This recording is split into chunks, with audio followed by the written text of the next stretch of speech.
Galland, Caraquet. Je m'appelle Lisa Fauteux et j'habite à Miscou. Christine Lemay, Chipaga. Nancy Junot, Caraquet.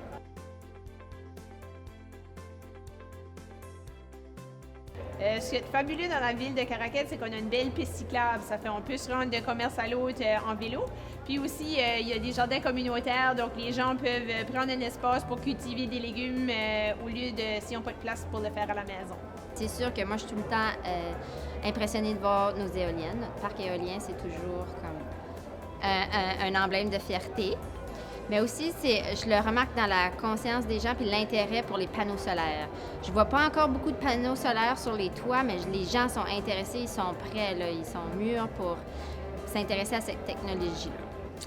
Bien, aujourd'hui, j'ai appris qu'on a désormais à Saint-Isidore, dans la péninsule acadienne, un fournisseur de toutes sortes de nouvelles technologies reliées aux énergies propres.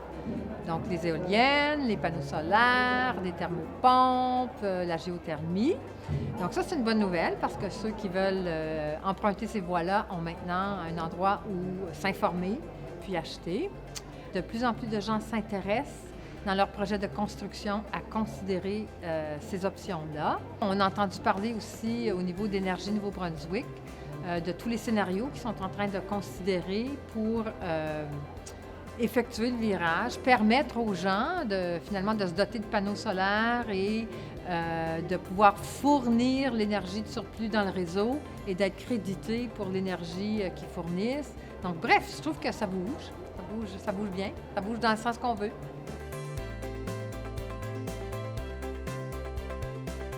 Bien, moi, ça m'impressionne toujours quand on voit les chiffres des pays, à quel pourcentage ils sont autonomes avec des énergies renouvelables. Là, quand je vois des chiffres, Costa Rica, 98 autonome, je viens vraiment émerveiller parce que pour moi, ça, c'est le futur qui arrive, puis c'est un futur intéressant et beau. Puis j'ai hâte de le voir ici chez nous. Ailleurs dans le monde.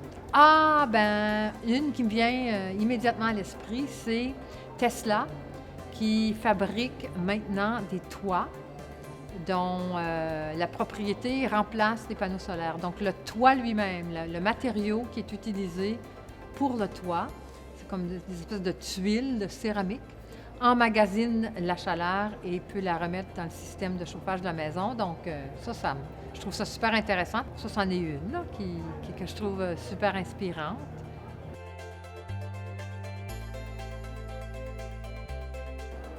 Ben moi, je pense ça prend pas grand-chose, en fait. Surtout dans un milieu comme ici, là, c'est pas très difficile de se regrouper, un petit groupe, puis de dire, OK, on met nos idées ensemble, on se développe un projet, puis on fait bouger les choses. En fait, c'est assez impressionnant comment on peut faire beaucoup à peu de personnes.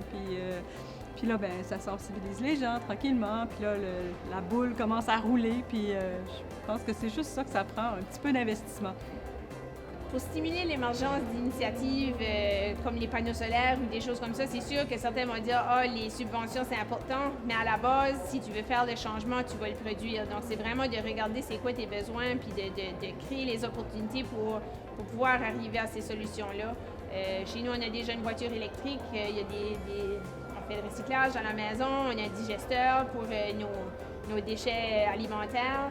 Donc, il y a des petites choses qu'on peut faire. On n'a pas besoin d'aller gros puis cher. On peut commencer par des petites initiatives comme éteindre les lumières de notre maison. Puis, à un moment donné, bien, tout ça mis ensemble pour faire quelque chose de gros.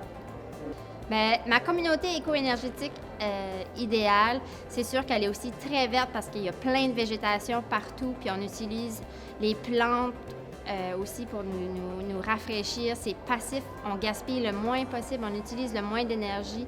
Ça sent bon, il n'y a rien, il n'y a aucun gaz qui pue, puis c'est silencieux, puis les gens sont heureux puis fiers de voir ça dans leur communauté, de voir que c'est possible, de voir que c'est arrivé, puis les gens ont juste moins de stress puis plus de joie de vivre. En tout cas, c'est vraiment idéal. Moi, je suis une rêveuse.